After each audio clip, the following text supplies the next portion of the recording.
Hello, investors and traders, and welcome to our channel in which we discuss several different opportunities covering several different asset classes such as your equities, forex, indices, and of course cryptos as well.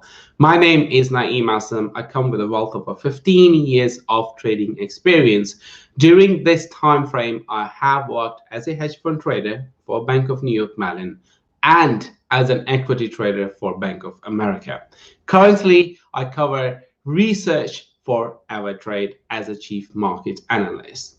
So let's have a little bit closer look in terms of stock futures, which are fluctuating pretty much across the board, whether we are talking about the US futures or whether we are talking about the European stock market as well.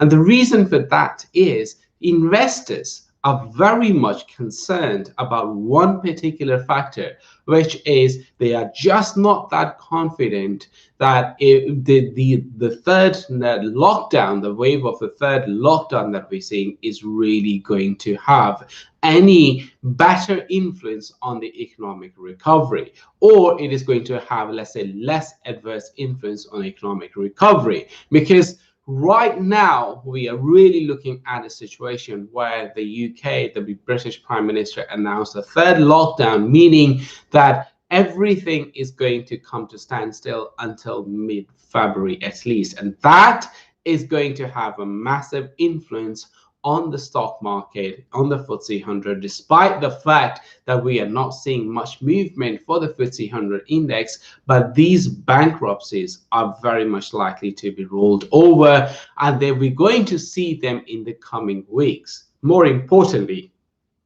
going into this week, towards the end of this week, we do have the US non-farm payroll data as well. And that particular number, if it shows more weakness, stock market is really going to take a massive U-turn, meaning the gains that we've experienced last year, we are going to start giving up those gains, or shall we say a healthy correction will begin.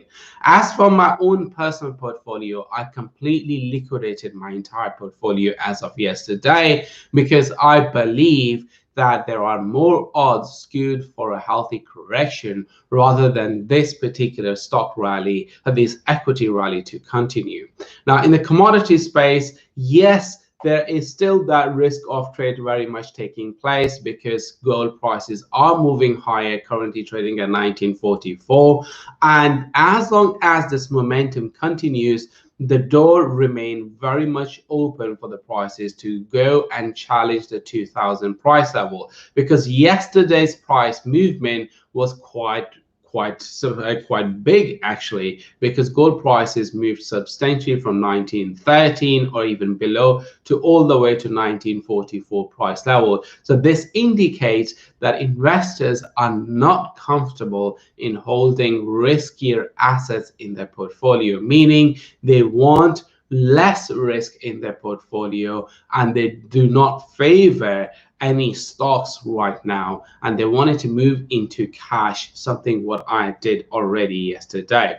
Now, in terms of cryptos, what I'm really seeing is that yes, consolidation is taking place. Yesterday's move was pretty big because prices did cross below the 30,000 price level, but the fact that we are trading above 31,000, the fact that the prices have started to slow the upward momentum is a very good sign, because that shows that we still have more momentum left in this trade. Prices are likely to continue to move to the upside when it comes to Bitcoin prices, and the same goes for Ethereum as well, which moved above the $1,000 mark, because that really shows us that yes, prices can continue their journey to the upside.